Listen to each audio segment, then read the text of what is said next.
Welcome from Village Wealth Advisors. This is Courtney. Today is March 25th, 2026, and I want to talk to you about something really important. Everybody's talking about oil right now because the price of oil has spiked dramatically with the conflict in the Middle East, the war with Iran, right? And it all comes down to what everybody's talking about, the Strait of Hormuz. Now, the Strait of Hormuz is where a lot of the oil from the Middle East flows from to get to all the other places in the world so people can use their oil. But it's not where all the oil flows through. In fact, the Strait of Hormuz right now accounts for anywhere from 15 to 20% of global oil flows through the port of the Strait of Hormuz. Now, given with no oil flowing through there, the supply of oil has dramatically dropped, but the demand hasn't changed. When supply drops and demand stays the same, prices go up. So that's why we've seen the big spike in oil prices.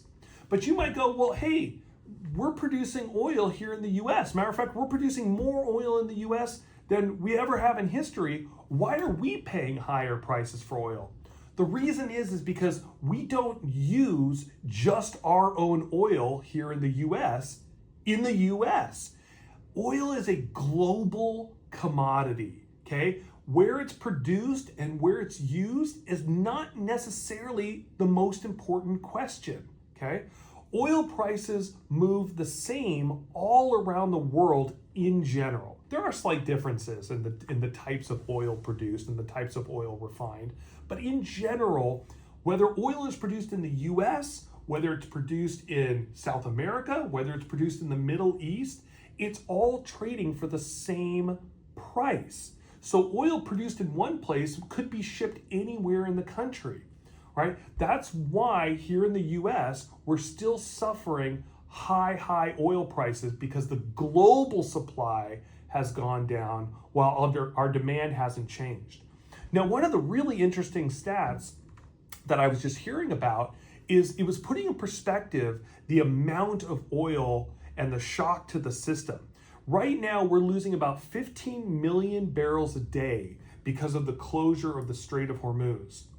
Those of you who are old enough to remember the gas shortages of the 70s and the huge gas lines, you know how much of a barrel hit we took that caused that rationing?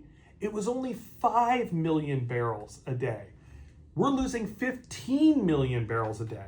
The difference is in the total global supply and the total global demand. Both the supply and the demand have increased dramatically from the 70s.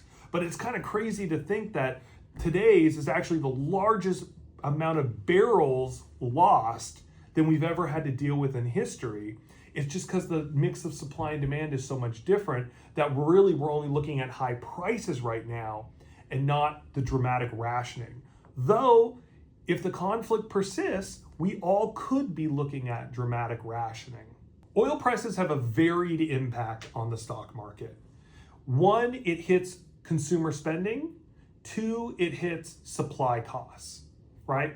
We use oil both to fill up our gas tanks, but then oil is used as an input for production for all sorts of products, right? From plastics all the way down to transportation, okay? It's the way we get goods from one place to another.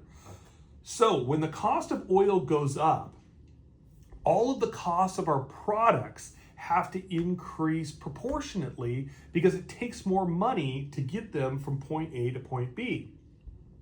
Also, the cost of the plastics that all of our products are either made from or wrapped in has also increased.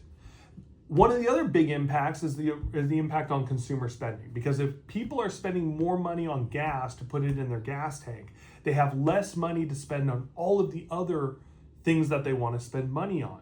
If we see a drop in consumer spending on non-gas related things, it's going to have an impact on slowing the economy. It also could have a psychological impact on people.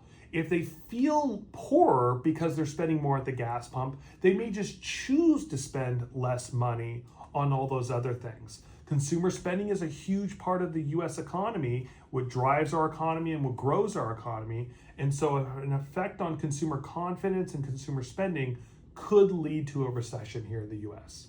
Thanks for listening today. At Village Wealth Advisors, our tagline is, when you're ready to retire, we're the ones to hire.